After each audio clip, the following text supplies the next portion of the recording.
Now let us look at the character sketches of the Primrose family in Oliver Goldsmith's The Vicar of Wakefield. Before we study each character separately, first understand one important idea. The Primrose family is the emotional center of the novel. Goldsmith uses this family to show both the strengths and weaknesses of ordinary family life. They experience love, ambition, pride, foolishness, suffering, separation, and finally reconciliation. At the center of the family is Dr. Charles Primrose, the Vicar of Wakefield. Dr. Primrose is the father and the narrator of the novel. He is presented as an idealistic and basically good man. He believes strongly in morality, religion, family values, and forgiveness. But there is an important point to remember. Dr. Primrose is not a perfect human being. He can be slightly vain, and sometimes he is too optimistic. He often believes that everything will work out well, even when the situation is becoming dangerous. For example, when the family faces financial difficulties and later serious troubles, Dr. Primrose continues to believe in goodness and providence. His faith is tested repeatedly, but his moral core remains strong.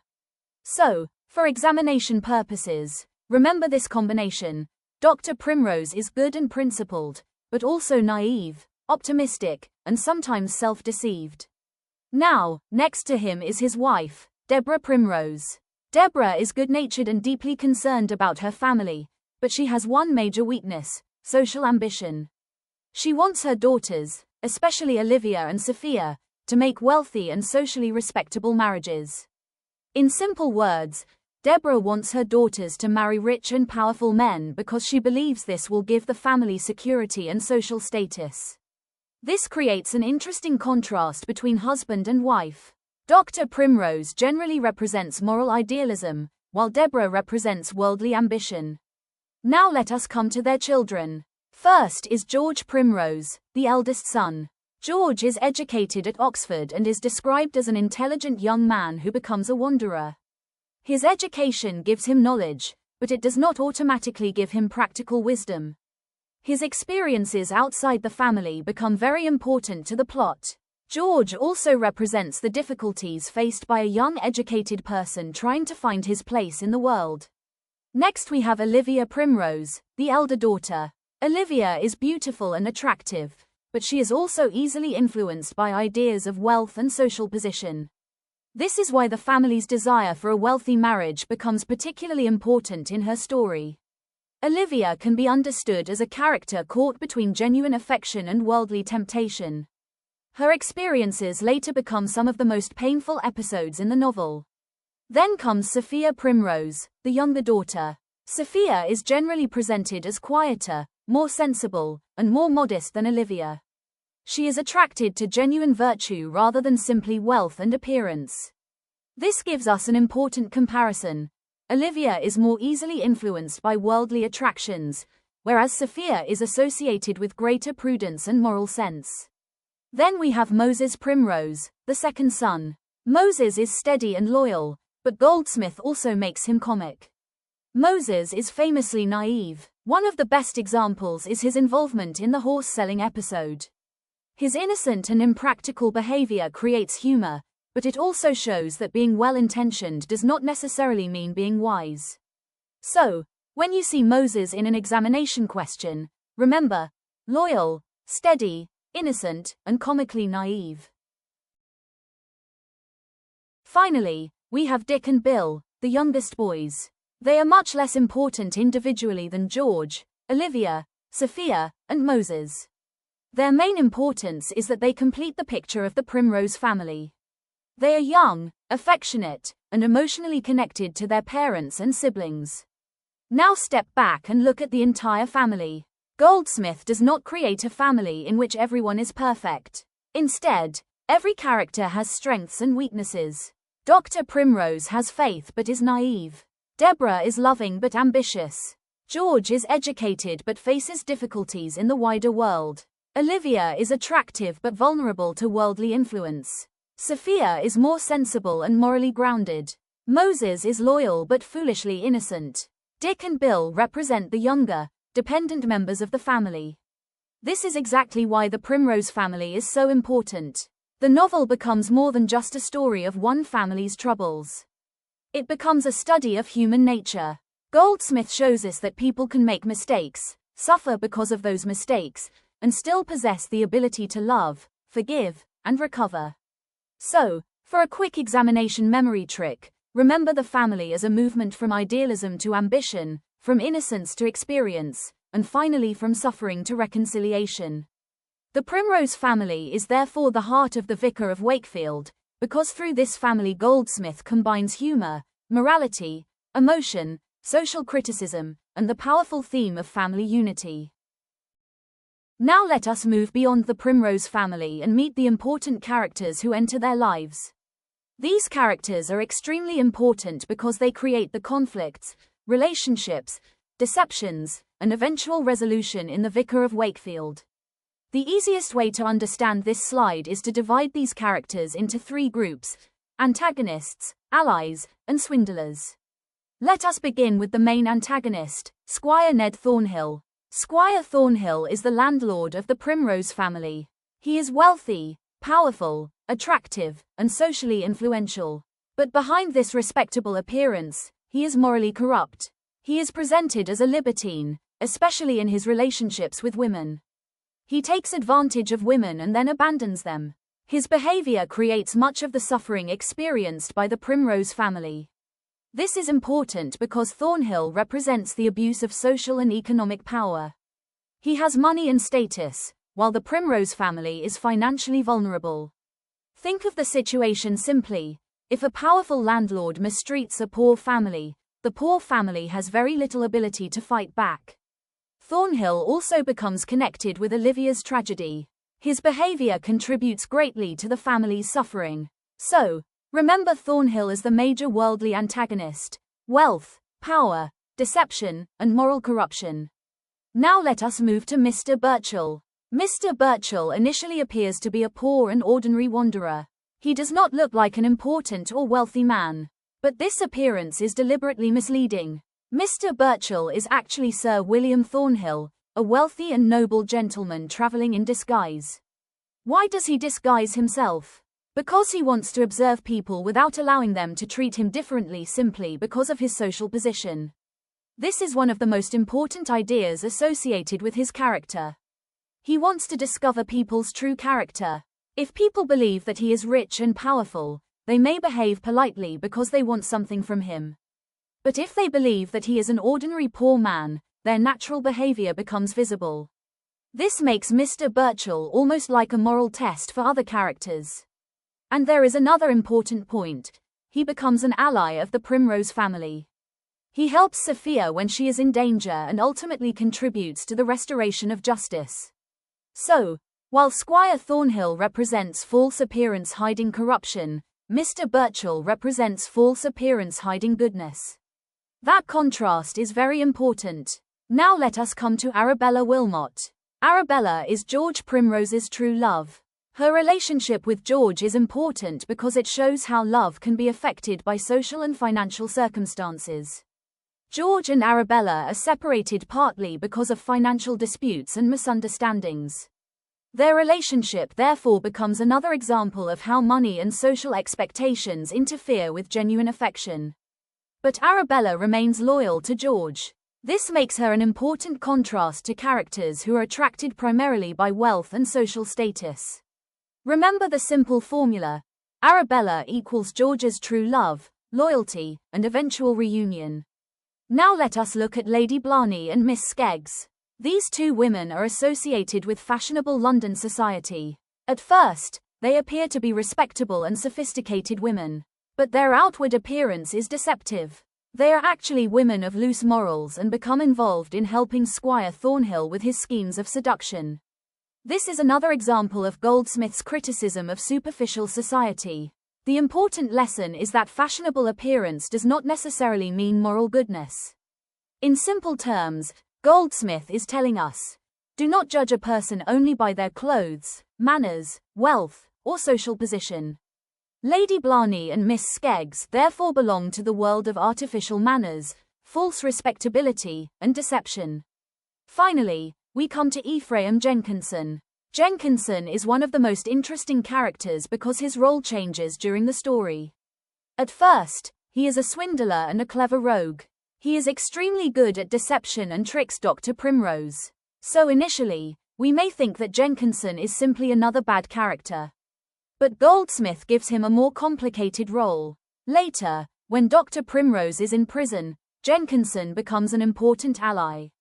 This transformation is significant. It shows that Goldsmith does not divide human beings into completely good people and completely bad people. A person who behaves badly at one point can still show loyalty and helpfulness later. This is one of the moral ideas running throughout the novel. Human beings are capable of change.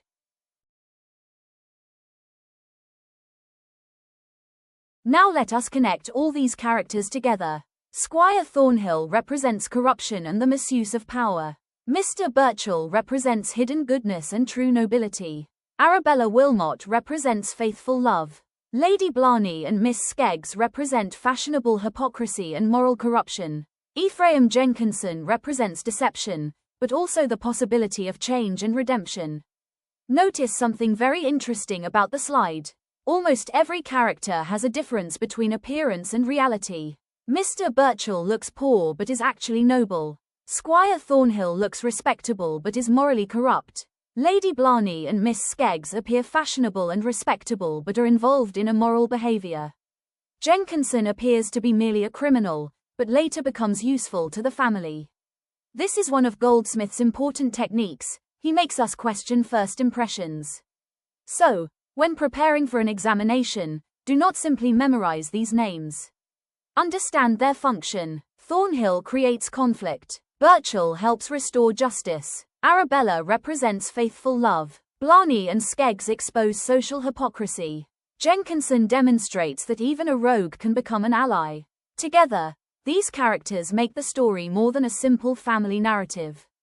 They create a world in which appearance can be deceptive, wealth can be dangerous, love can be tested, and even flawed people can change. That is why these supporting characters are essential to understanding the Vicar of Wakefield.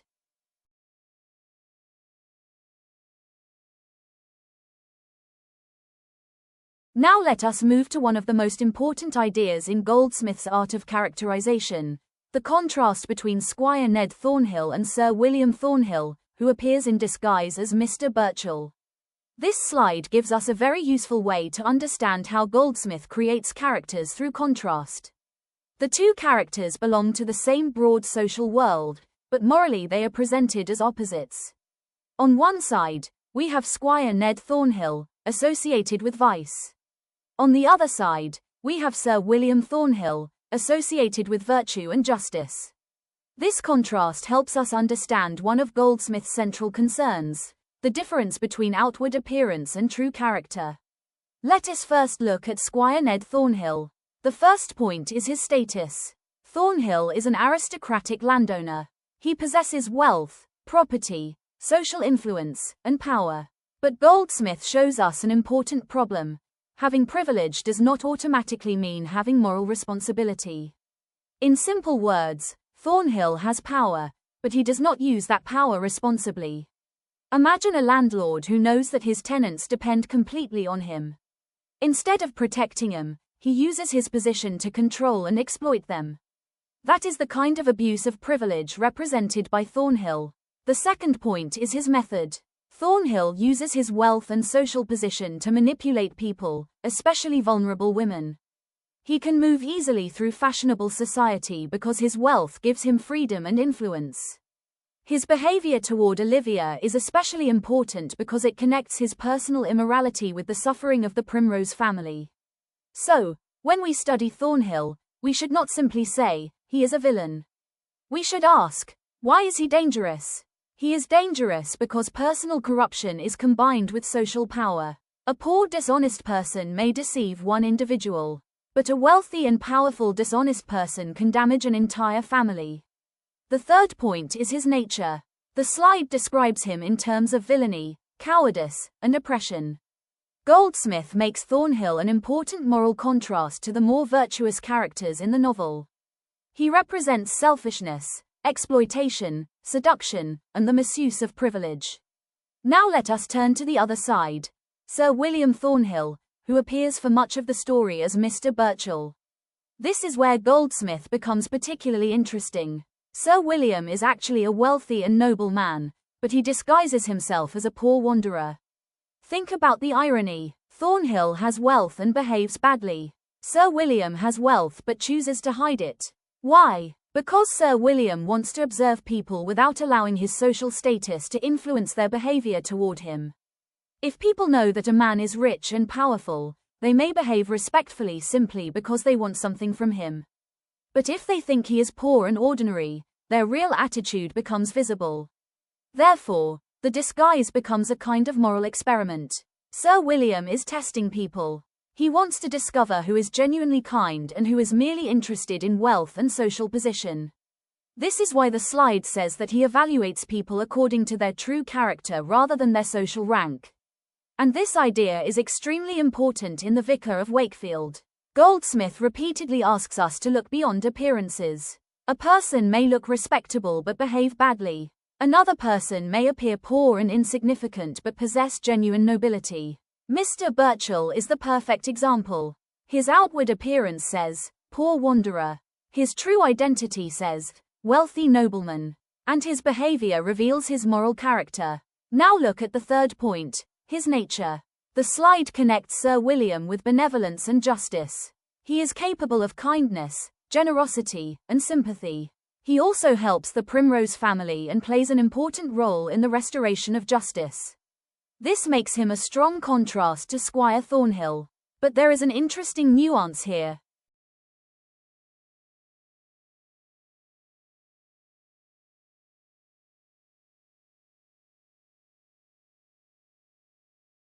Sir William is not presented as someone who has always been completely perfect. His own past contains youthful excess and mistakes. This makes his characterization more human. The important difference is that he has learned from experience and now uses his position to help rather than exploit others. So, we can understand the two Thornhills through a simple contrast. Squire Ned Thornhill has wealth and uses it for selfish purposes. Sir William Thornhill has wealth but hides it and uses his position for justice and benevolence. One judges people by social advantage. The other tries to judge people by character. One exploits weakness. The other protects the vulnerable. One represents the misuse of privilege. The other represents responsible nobility. Now, there is one very important examination point. Do not confuse the two Thornhills simply because they share the same surname. Squire Ned Thornhill and Sir William Thornhill are different characters. Ned Thornhill is the younger man and the principal villain. Sir William Thornhill is the older nobleman who travels disguised as Mr. Burchell. Their relationship also creates an important contrast between inherited social privilege and moral worth. And this brings us to Goldsmith's larger technique. Goldsmith often makes us question appearances. He does not want us to believe that wealth automatically means goodness, or poverty automatically means weakness. Instead, he asks us to judge people by their actions. That is why the Burchell disguise is so important. It allows Sir William to see people as they really are. And it allows Goldsmith to expose the difference between social appearance and moral reality. So, if you need one simple memory formula for this slide, remember, Thornhill has wealth but lacks virtue. Burchell appears to lack wealth but possesses virtue. And that is the Thornhill duality. Through this contrast, Goldsmith teaches us that true nobility is not simply about birth, money, or social rank. True nobility is revealed through character, kindness, responsibility, and the way we treat people who have less power than ourselves.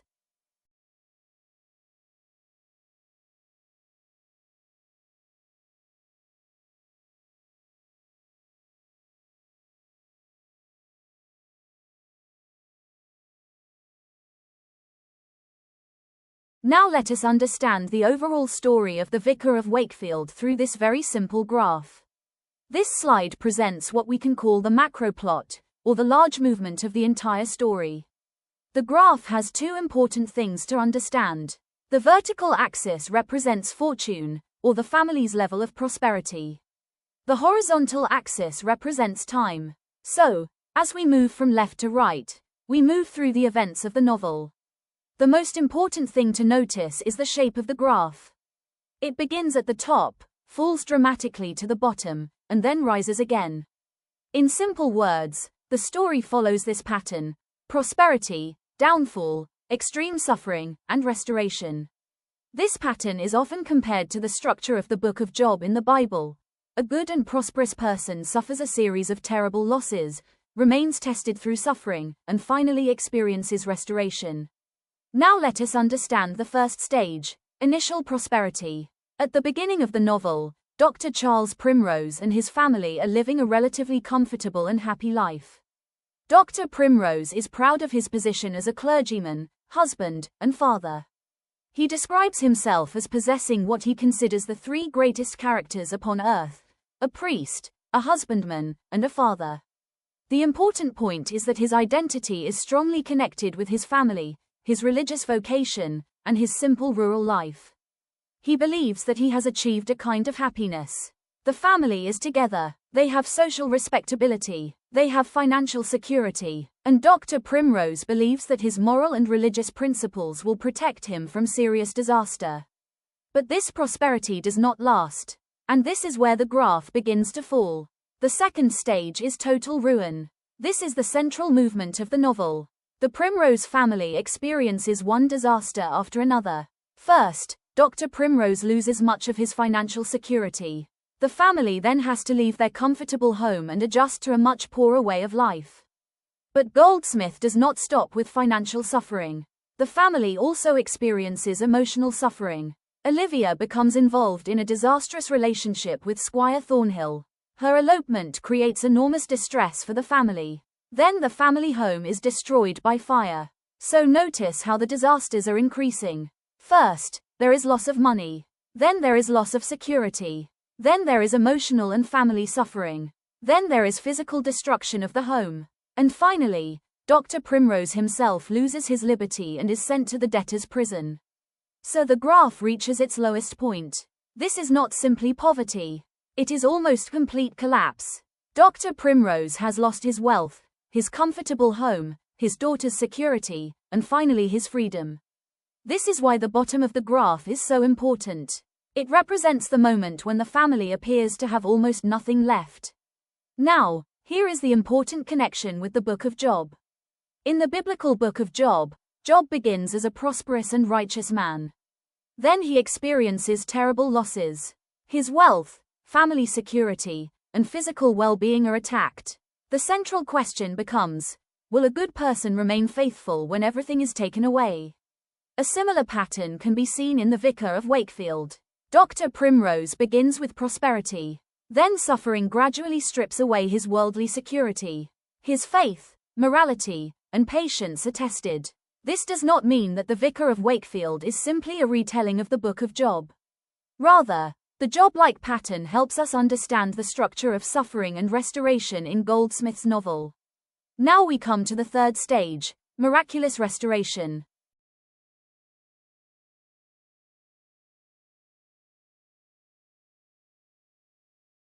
Look at the graph. After reaching the lowest point, the line suddenly rises.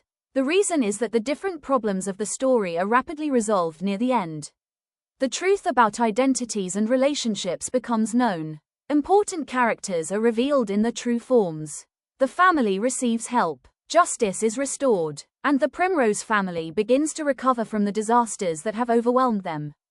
This sudden reversal is one of the most noticeable features of the ending. From a modern realistic point of view, the ending can seem extraordinarily convenient. It is almost as though several problems that have accumulated throughout the novel are solved very quickly. This is why critics often discuss the ending in terms of a deus ex machina, meaning an unexpected intervention that suddenly resolves complicated problems. The phrase literally means, God from the machine. It comes from ancient drama, where a divine figure could be introduced to resolve a difficult situation. In the Vicar of Wakefield, the ending similarly produces a rapid restoration of order and happiness. Now, why does Goldsmith use such a dramatic rise? Because the novel is not simply interested in showing suffering. It is also interested in moral endurance, providence, forgiveness, family unity, and restoration. Dr. Primrose suffers enormously, but he does not completely abandon his moral principles. His suffering therefore becomes a test of character. And this gives us another important examination point. The graph is not just a graph of money. It is also a graph of the family's emotional and moral journey.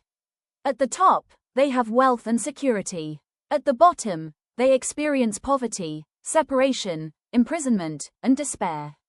At the end, they regain not simply material security, but also family unity and justice. So remember this entire slide through one simple formula: prosperity, then catastrophe, then the lowest point, then restoration, or, even more simply, rise, fall, suffer, recover. And if you connect it with the Book of Job pattern, remember, a good person begins in prosperity, suffers severe losses, remains morally tested, and finally experiences restoration.